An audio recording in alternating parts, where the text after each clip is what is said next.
Welcome, welcome, welcome. Please get comfy.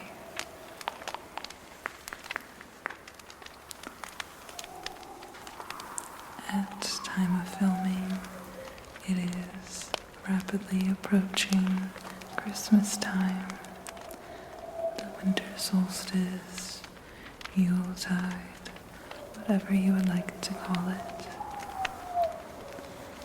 And while I enjoy the more twinkling lights and festive cheer vibes of the season, I also really like some of the more darker, creepier folklore that's present in a lot of these stories and history surrounding these wintertime festivities. So today we're going to read about some of these sort of legends and myths and creatures, the cryptids, for lack of a better term, of the Christmas and Yule season. The creatures of the Yuletide. There is a particular kind of silence that only arrives in the heart of December. It is a heavy, expectant quiet that tastes of wood smoke and iron settling over the world just as the sun begins its longest retreat. During these nights, the boundary between the warmth of our hearth and the wildness of the winter becomes thin, almost porous. We feel it in the way the shadows stretch across the floorboards, and hear it in the sudden, sharp settling of the house against the frost. For centuries, we have shared our world with figures who do not belong to the light of the summer sun. They are the guardians of the cold, the enforcers of the solstice, and the spirits who remind us that survival in the dark requires more than just a fire. It requires a certain respect for the shadows.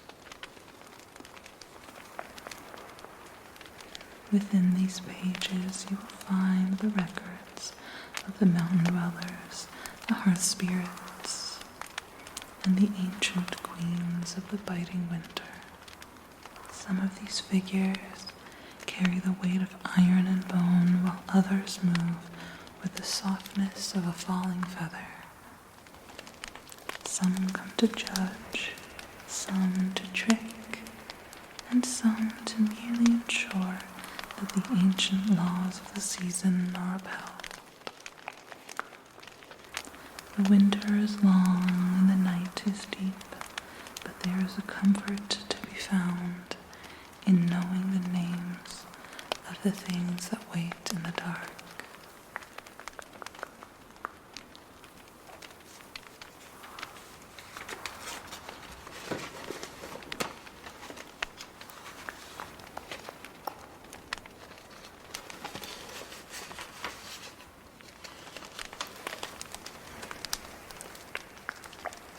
The first one here is the famous Krampus.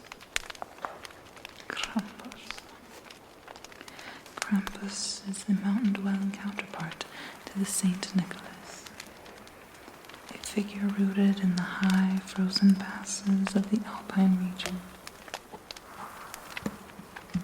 While the saint arrives to reward the virtuous, Krampus is the enforcer of the winter's darker half. He is a judge and punisher, appearing on the night of December 5th. to seek out those who have been unruly or unkind, ensuring that every action of the year is accounted for before the solstice. He is a creature defined by the coarse animal textures around him. He is covered in a dense coat of matted dark goat's hair. Note the curve of his horns, heavy dark protrusions of bone that give him a formidable towering silhouette. He moves with a rhythmic uneven gait, a sound created by the combination of a heavy human boot and the sharp percussive click of a cloven hoof against the stone. The presence of the Krampus is heralded by the sound of metal and wood. He carries heavy iron chains, often rusted from the mountain damp, which he drapes over his arms or drags across the floorboards with a cold metallic clatter. These symbolize the bindings of the wicked. In his hand he bears the root, a bundle of dried birch branches that produces a dry, whispering rustle. The switch is used to dole out sharp reminders of one's misdeeds, a physical reprimand for the unruly. Perhaps his most fearsome attribute is the cracks, a large, weathered basket of woven wicker worn upon his back. This is not for bearing gifts, but to transport the naughty.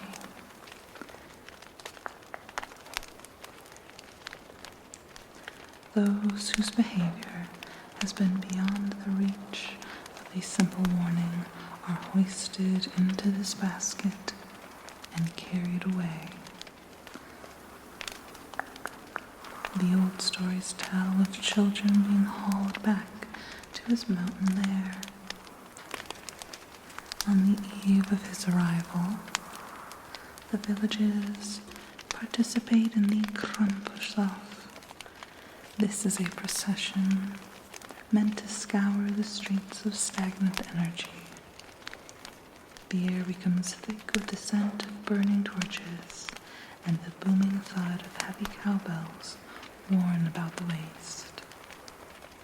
When the bells finally fade into the distance, they leave behind a silence that feels cleaner, a sign that the balance between reward and consequence has been restored for another year. Grilla.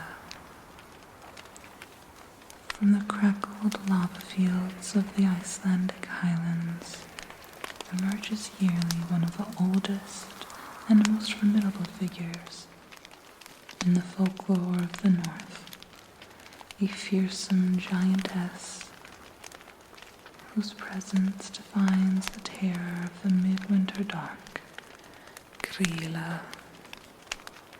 While other spirits may bring gifts or mischief, Grilla represents a more primal threat, the insatiable hunger of the winter itself.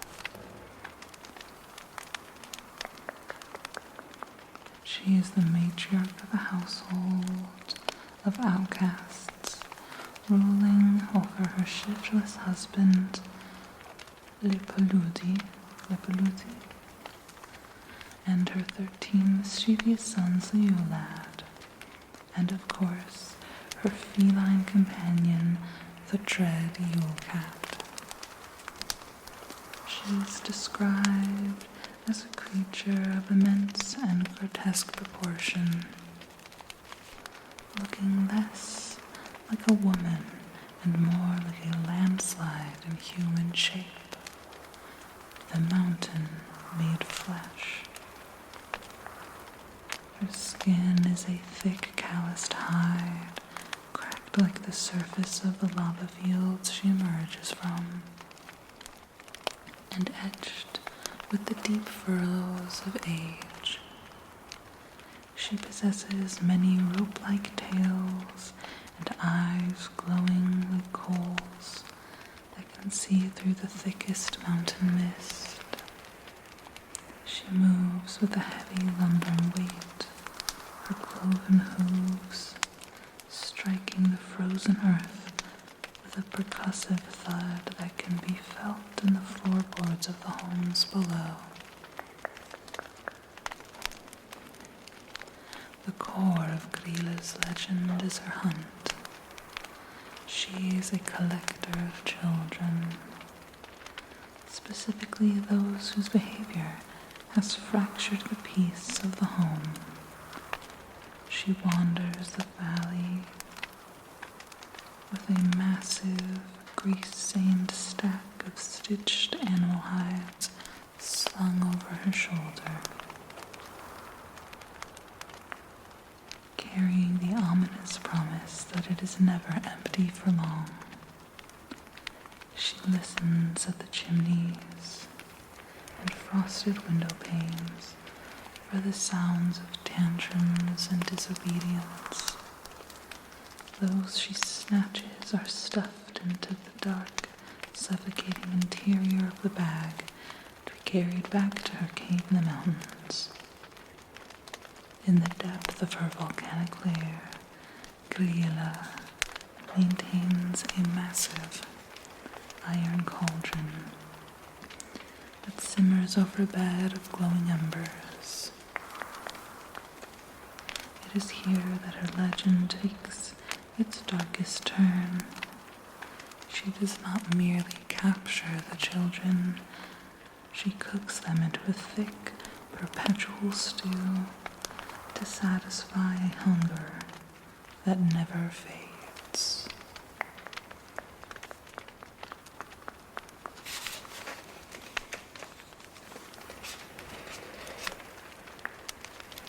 The 13 Yule Lads.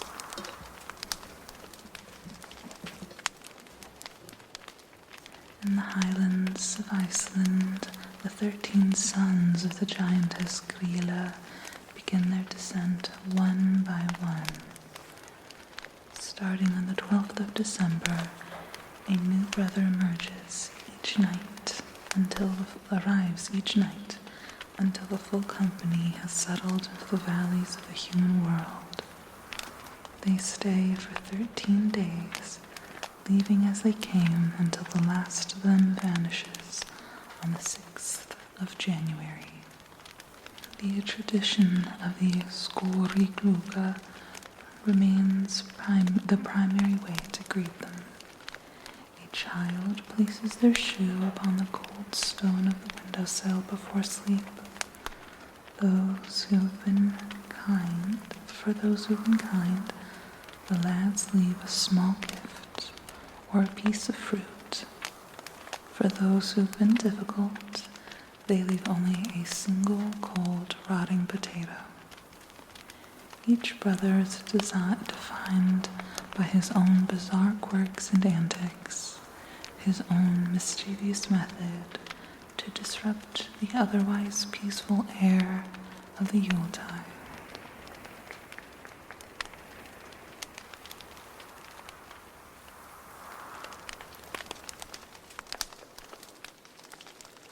Stekkjastor, the sheepcoat-clad Stekkjastor. Arriving on December 12th, he is the first to descend. He has legs as stiff as frozen cedar, creaking and clattering with every step as he attempts to harass the sheep in their pens.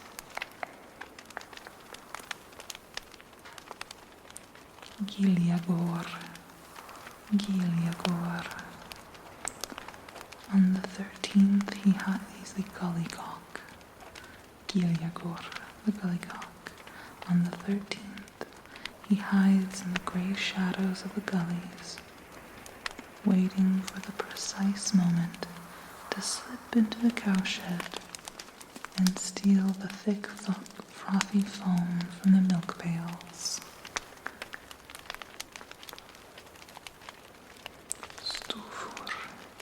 Stufur, or stubby. The 14th brings the smallest brother. Abnormally short, he seeks the charred, salty crusts left in the bottoms of the heavy frying pans.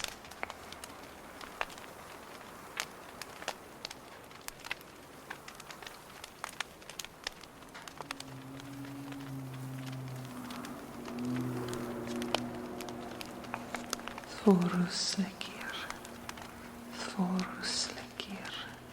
spoonlicker, Þvorsleikir. Notably, I do not speak Icelandic, so I can make no claims about the pronunciation of these as being correct. I think I'm also sort of automatically putting on some kind of accent as I say them. That's happening completely unconsciously, and I have no idea if that is even close to accurate. But I think this one is pronounced Þvorsleikir. The spoonlicker. On the 15th, the spindle-limbed lad arrives to snatch the long-handled wooden spoons, licking them until the wood is slick and smooth.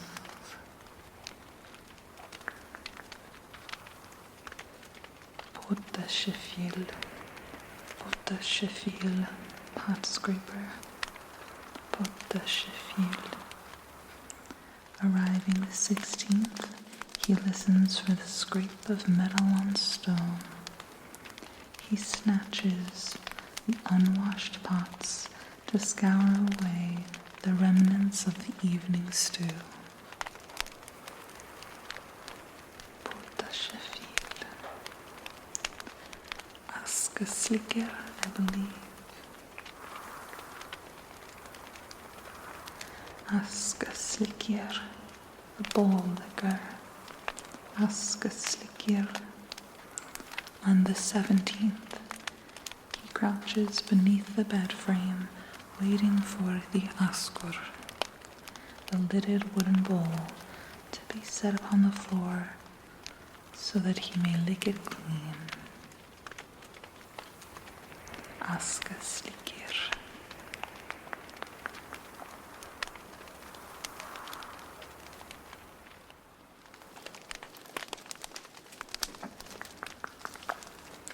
Hurdaslikir, or is that a th again? Hurdaslikir. Not slikir, shelir. Hurdashelir. The door slammer. Hurdashelir. The night of the 18th is disturbed by sudden jarring noise. He finds his joy in the weight of the oak and the sudden booming echo of a door slamming in its frame in the stillness of the night. Hurdashelir. Skirgamor.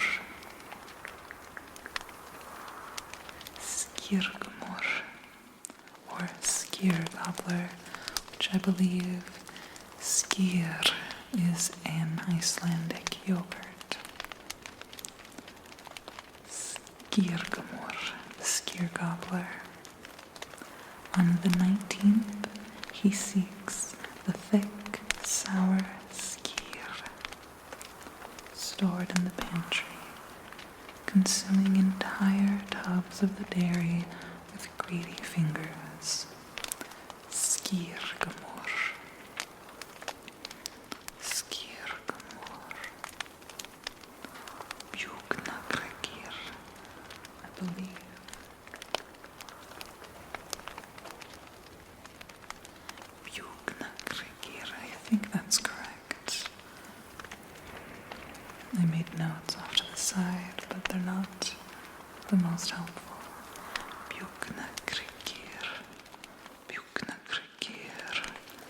the sausage swiper, Buknakrekir. Arriving in the 20th, he climbs into the smoky rafters, reaching for the salty links of sausage with nimble, soot-stained fingers. Buknakrekir.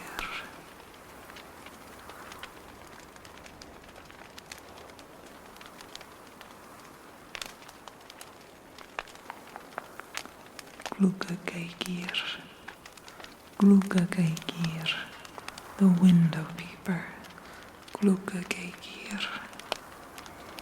On the 21st, his face appears as a pale blur against the frosted glass, peering through the window for anything left unguarded inside.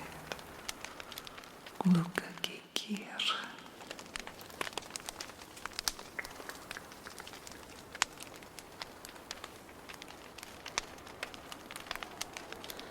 Gata Thefur, think. Gata Thefur, Gata Thefur, Gata Vut, Gata Thefur, the doorway sniffer. Gata Thefur, Gata Thefur. The 22nd brings the brother. The 22nd brings the brother with the monstrous nose.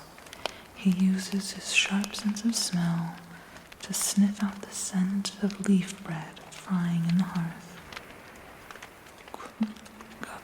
What is it? Gatathefur. There are a few of these names that have letters that I'm not familiar with. And I believe for some reason, most of them end up being a TH sound. I believe that's Gatathefur. Gatathefur. Ketkrukur is the next one.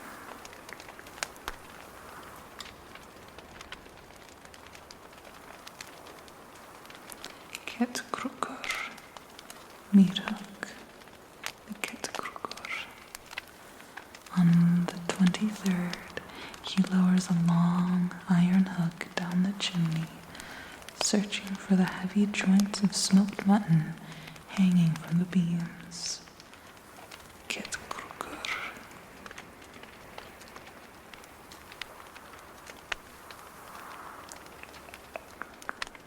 And Kurtasnikir.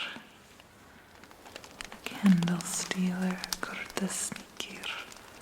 Kurtasnikir. Kurtasnikir. That one's so fun to say. Kurtasnikir. I don't even know if I'm saying it right, but it's fun to say regardless. Kurtasnikir. The final brother arrives on the 24th.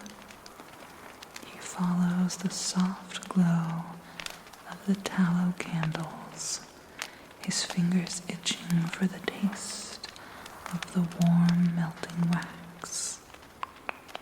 Kurtasnikir. If anyone watching this speaks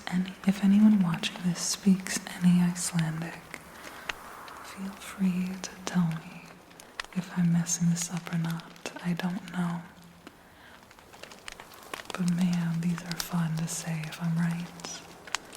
I'm gonna go through and just say the names as best I can pronounce them of the 13 new lads in order again.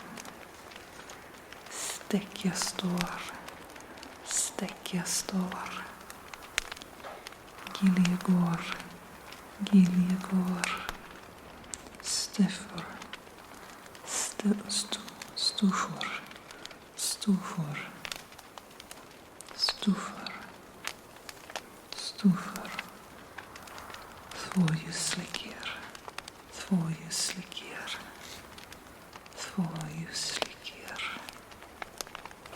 Þvojuslikir, Pottashefil, Pottashefil, Pottashefil, shefil, askesliker, askesliker, askesliker, hurda shalir, hurda shalir,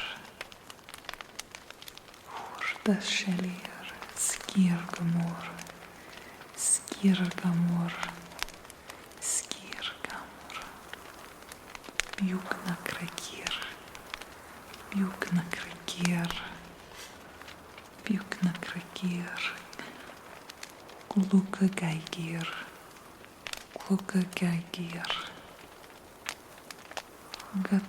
gata thefur, gata thefur, gata thefur, ket krukur, ket krukur, ket krukur, and kurtasnekir, kurtasnekir, kurtasnekir. Please feel free to tell me if I'm getting close with the pronunciation and or with whatever accent I am innately trying to do as I pronounce these.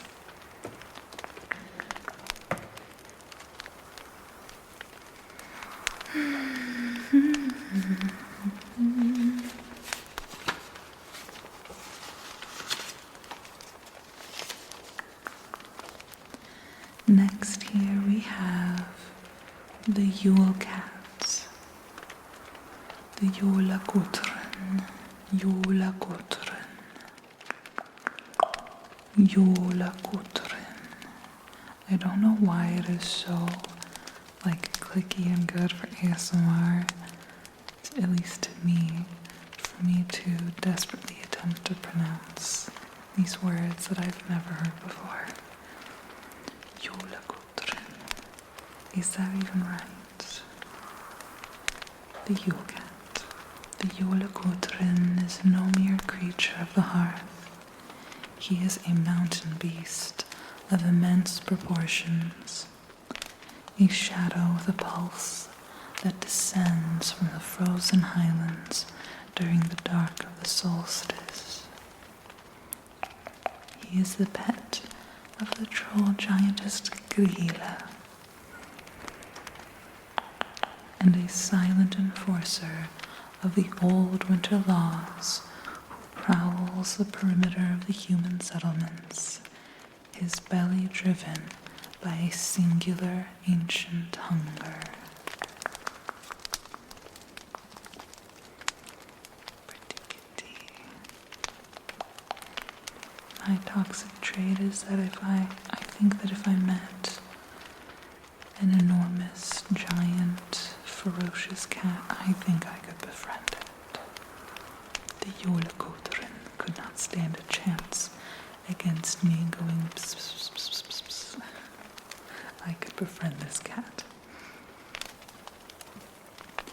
He is described as being taller than the loftiest farmhouse, with a coat of fur as black as volcanic glass. His pelt is a dense obsidian thicket, coarse, freezing to the touch, and smelling of old snow and wet stone. His eyes two glowing, unblinking embers of amber that cut through the thickest blizzard. His claws are needle-thin and curved, designed to find purchase on the frozen thatch of a roof with a faint, steady scritch, scritch, scritch that can be heard even over the howling wind.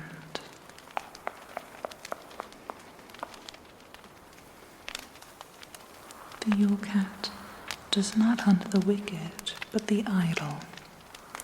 He peers through the icy glass of windows, his breath leaving a heavy fog in the frost as he searches for the glint of new wool.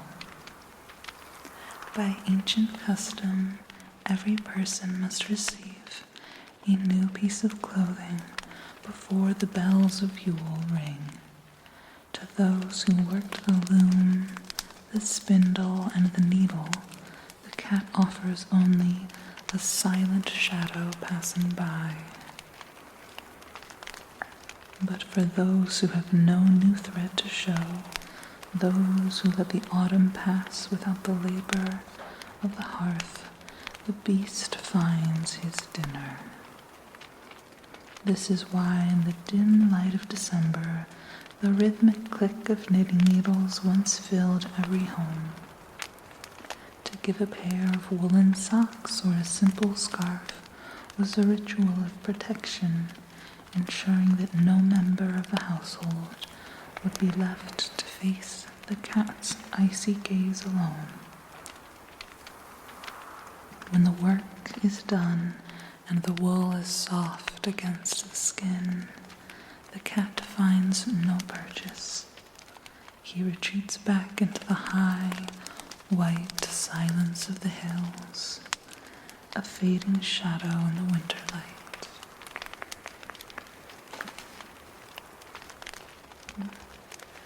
Now on to a favorite of mine, the Marie Lloyd.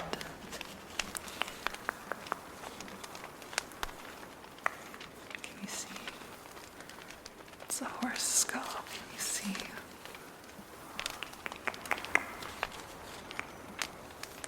The Marie Lloyd is the pale horse of the threshold, a spectre of bone and ribbon that emerges from the midwinter mist of the Welsh valleys, a skeletal visitor that arrives at the door during the darkest weeks of the year to challenge the living to a battle of wit and rhyme.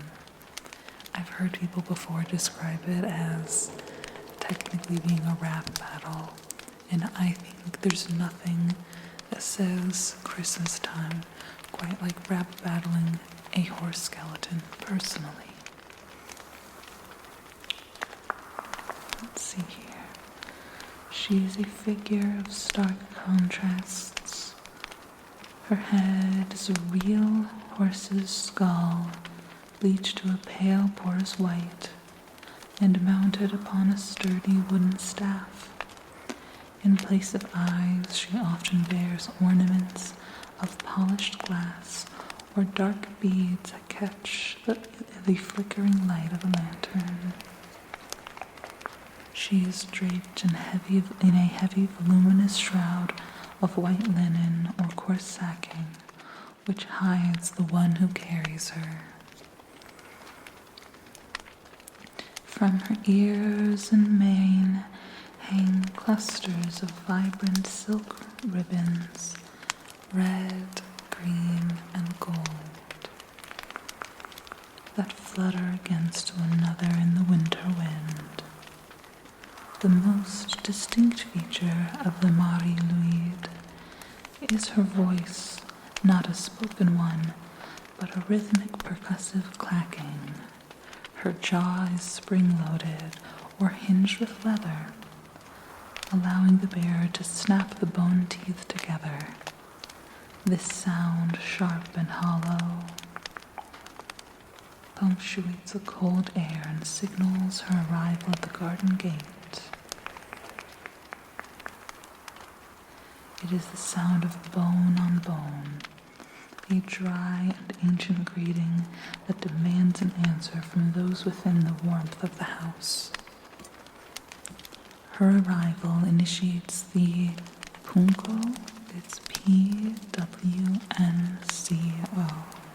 Punco? I'm not completely sure. Punco, a ceremony contest of rhyming insults and song. The Marie Lloyd and her party stand outside in the damp night air. Organize this a little bit. There we go. They stand outside, in the damp night air, singing their verses through the wood of the door, while the inhabitants of the house reply with their own rhymes from the safety of the home. The game is one of endurance and cleverness. If the household can no longer find a rhyme to answer her, the door must be unlatched. Once the threshold is crossed, the Mariluid brings a chaotic sort of luck. She moves through the rooms with a strange bobbing gait, snapping her jaw at the residents and nuzzling the furniture with her cold bone snout. To have the Mariluid enter is to welcome the wildness of the winter inside, ensuring that the luck of the coming year is secured. When she finally departs, slipping back into the shadows of the lane, she leaves behind a house that has been tested, proven, and blessed by the bone horse of the frost.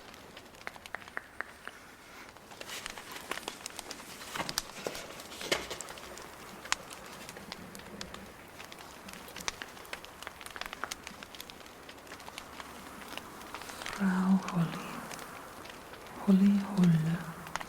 I'm not sure on pronunciation again.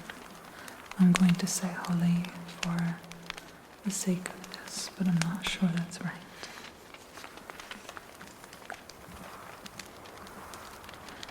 Frau Holy is the White Lady of the Heights, a figure of the Germanic winter, who dwells both in the realm of the clouds and at the bottom of the sacred well. She is the keeper of the seasons and the patron of the hearthside arts, appearing as a dual spirit, sometimes a radiantly beautiful maiden in a gown of frost-white linen, and other times a weathered crone with a long crooked nose and hands toughened by centuries of spinning. The most enduring record of her presence is the arrival of the snow. It is said that Frau Holy keeps a bed of immense, heavy goose-down pillows. When she shakes these covers to air them out, the feathers escape and drift down to the mortal world, transforming into the silent white flakes of winter snow. The more vigorously she tends to her household, the deeper the world below is buried in its winter quilt. She is the mistress of the spinning wheel. Her hands are constantly in motion, pulling silver thread from the void to weave the fate of the coming year. The portal to her world is often found at the bottom of a well, a transition through water into a meadow that exists beneath the earth. Here she tests the character of those who fall into her care. To the industrious who help with her harvest and keep her fires, she offers a shower of gold that sticks to the skin like sunlight. To the idle she leaves a coat of black pitch, a reminder of a winter spent in sloth. Frau Holy governs the 12 days of Christmas, the period when the veil between worlds is thinnest.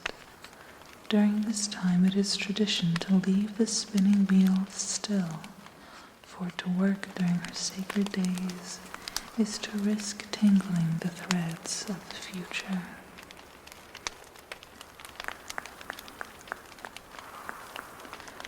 She represents the necessity of the great rest.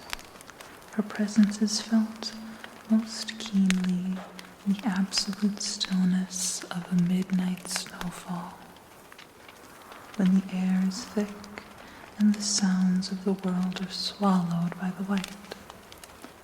To see a single white feather caught in a branch is to know that she has passed by, ensuring that the earth is tucked safely away until the spring.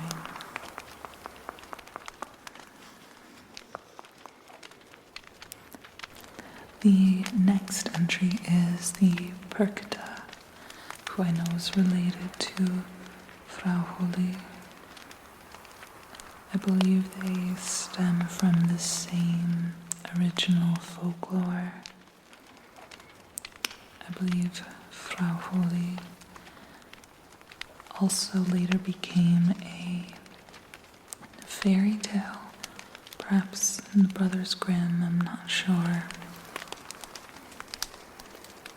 But it was originally more of a legendary figure, a branch off of the slightly darker Perkta. So let's have a look here at what it says.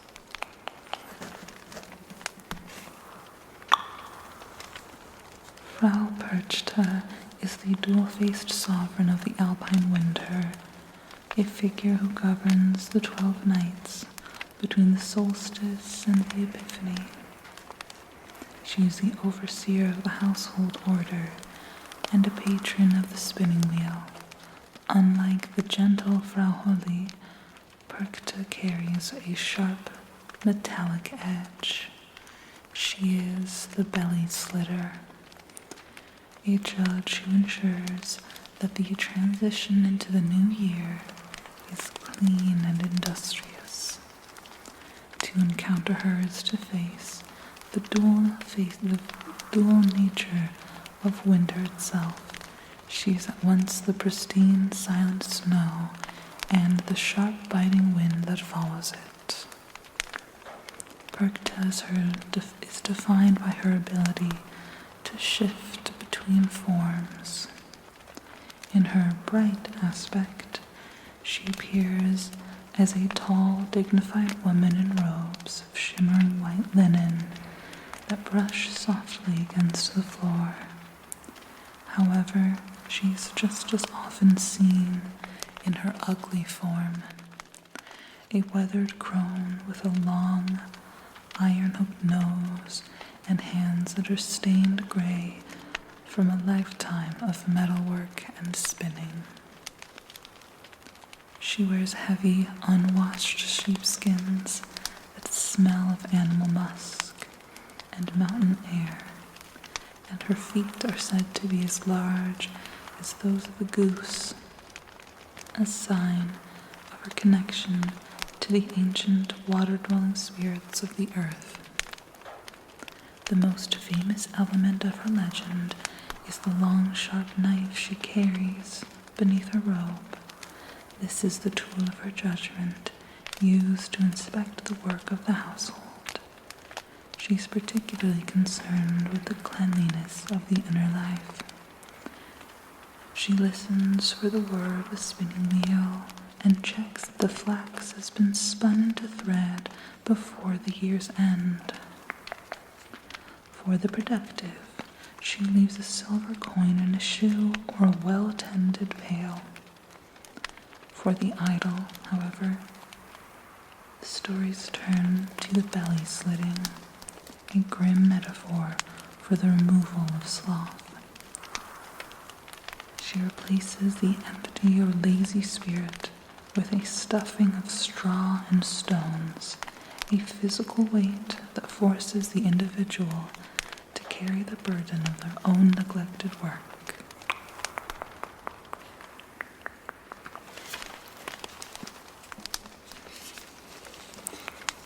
Up next is Belsnickel. This one I'm familiar with through the Pennsylvania Dutch more so, though I'm aware it is originally Germanic.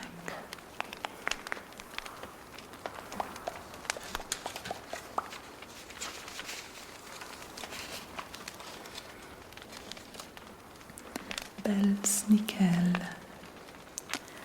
Der Belsnickel, or the wallop in fur, is a solitary figure of the Germanic woodlands. Unlike the horned spirits of the high mountains, he is a creature of the forest floor. a traveler who emerges from the freezing thickets just before the solstice. He represents the stern, unpolished discipline of the winter wood, arriving not as a monster, but as a ragged, fur-clad judge of the household.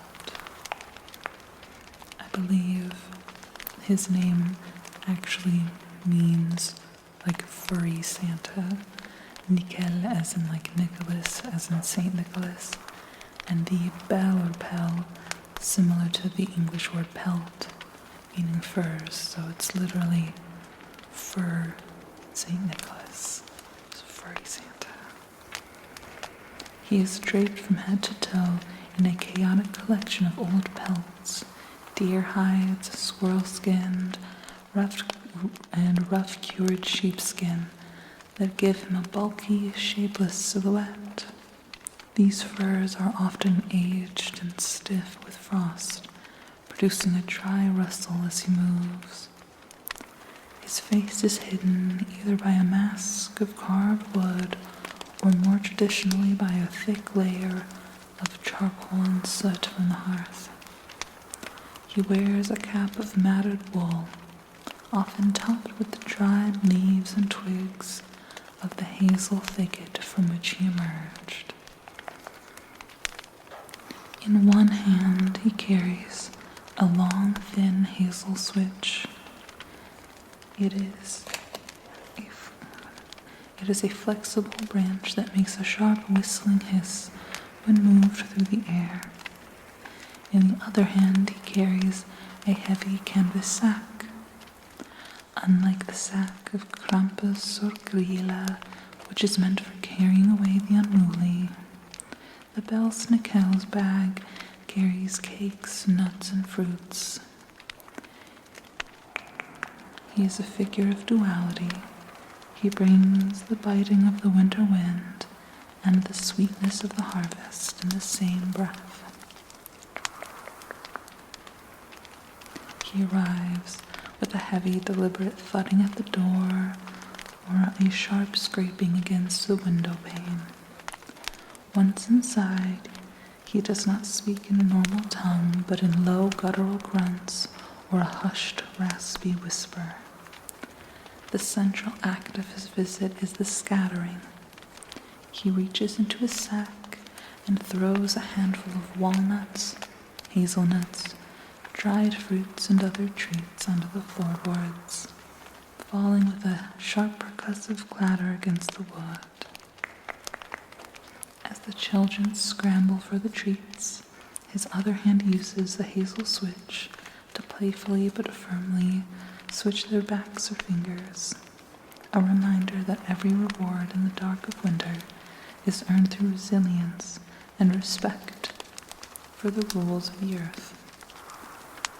In some versions, Belsnickel will also ask for the children to answer his questions in riddles, make them sing songs, or recite poetry in verses before he will scatter the treats about. Then the next one here is Tomte. Tomte? Tomte. I'm not actually sure. Once again, in the quietest corners of the Scandinavian farmstead, down among the dust of the hayloft or tucked within the hollows of the foundation, lives a tenant who pays no rent and seeks no conversation. This is the Tomte. Tomte.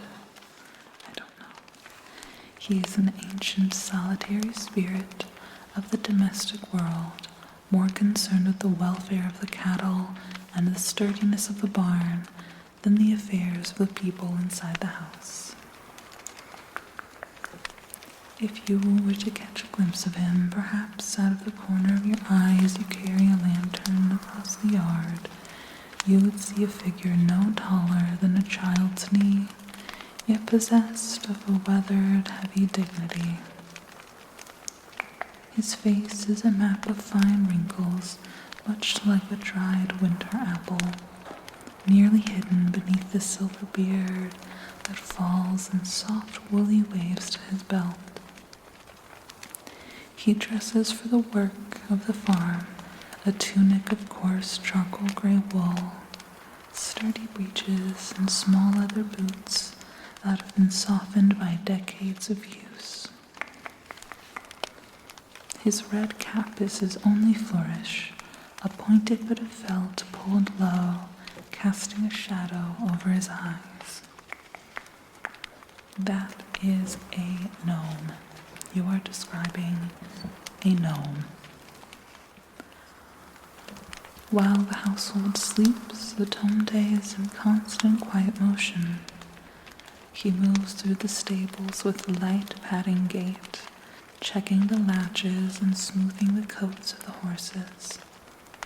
The sound of a Tomte at work is the soft rhythmic rustle of dry straw being shifted and the low contented sigh of a cow that has been well tended.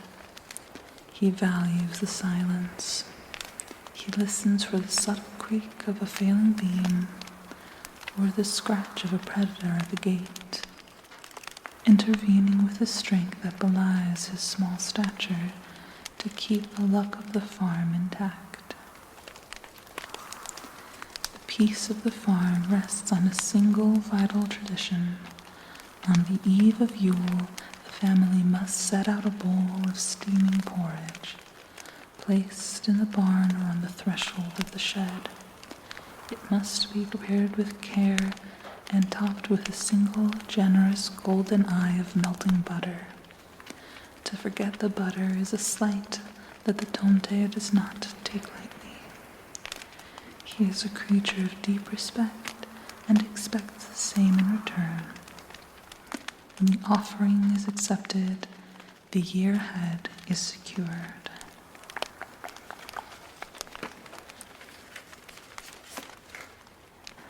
And the last one we have here is the Cailleach. The Cailleach is the blue-faced hag of the Highlands, the ancient queen who rules the dark half of the year. From the fires of Samhain until the first winds of spring, she is the architect of the frost and the shepherd of the deer. This Celtic goddess is a primal force, as old as the mountains themselves, not merely a witness to the winter, but the very source of its cold, scouring breath. She appears as a towering, solitary figure, shrouded in a heavy mantle of gray-white wool. Her skin is the deep, bruised blue of a frozen lake or a thundercloud, and her hair is a shock of white, like the first dusting of snow on a peak.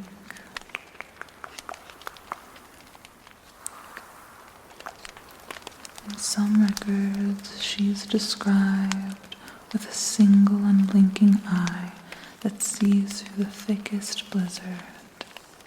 She carries a slat, a heavy staff of wood or iron, which she uses to strike the ground. Wherever the staff falls, the grass withers and the earth hardens into frigid stone. Just before the arrival of deep winter, the Cailleach travels to the great whirlpool of the Corrivrecken to wash her enormous plaid or cloak. For 3 days, the sound of the ocean is a thrumming roar as she lathers the wool against the rocks. When she is finished, the cloak is a brilliant, blinding white. She spreads it across the mountains to dry, and it is this act that blankets the world in snow, a subsequent hush falling over the glens once the white cloth is laid down. lulling all into the embrace of winter. The Cailleach is the guardian of the animals and the shaper of the land. She is said to have built the mountains using a wicker basket filled with rocks, dropping them one by one to form the jagged ridges of the north. When her time of rule comes to an end, she does not die, but rather steps back into the land itself.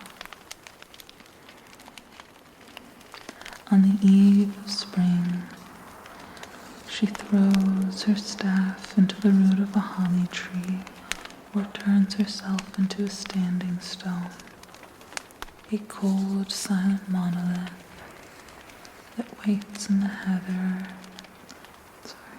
That waits in the heather. There she remains through the heat of the summer, a great shadow listening for the first scent of frost to call her back to her throne.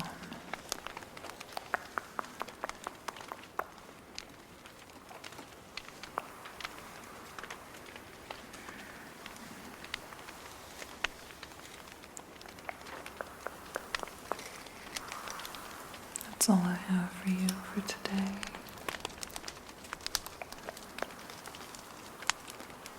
You can of course watch this anytime, but if you are watching this during the holiday season, then I wish you very happy holidays.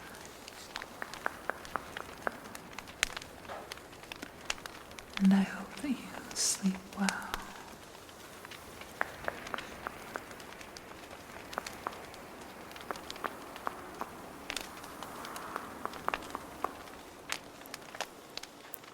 Drift into dreams or remain just as you are, whatever you'd like. And as always, you are free to stay as long as you need. I'm very happy to have you here.